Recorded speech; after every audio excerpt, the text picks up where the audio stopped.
tidak semuanya harus menggunakan APBN. Contoh IKN, banyak yang gagal paham. Tidak 100% pembangunan IKN itu menggunakan APBN. Yang digunakan hanya 20%.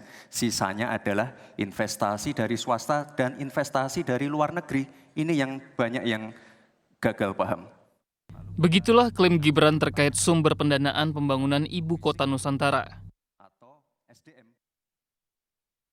Jika kita melihat dalam rencana pembangunan jangka menengah nasional tahun 2020 hingga 2024, dana yang dibutuhkan untuk membangun IKN diperkirakan sebesar 466 triliun.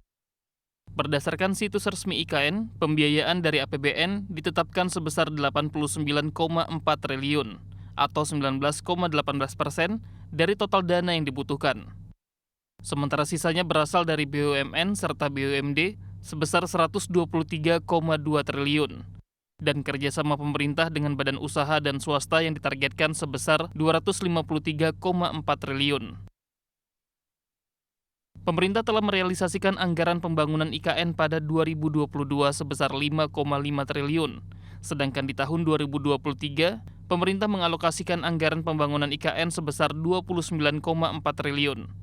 Realisasi penyaluran anggaran telah mencapai 13 triliun per Oktober 2023 atau setara dengan 44,37% dari pagu anggaran tahun ini.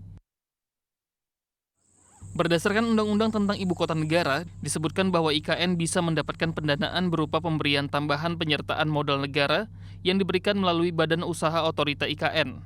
Selain itu, undang-undang tersebut juga memperbolehkan OIKN menarik pinjaman dari luar negeri dan pemerintah pusat bisa memberikan jaminan atas pembiayaan utang yang dilakukan OIKN.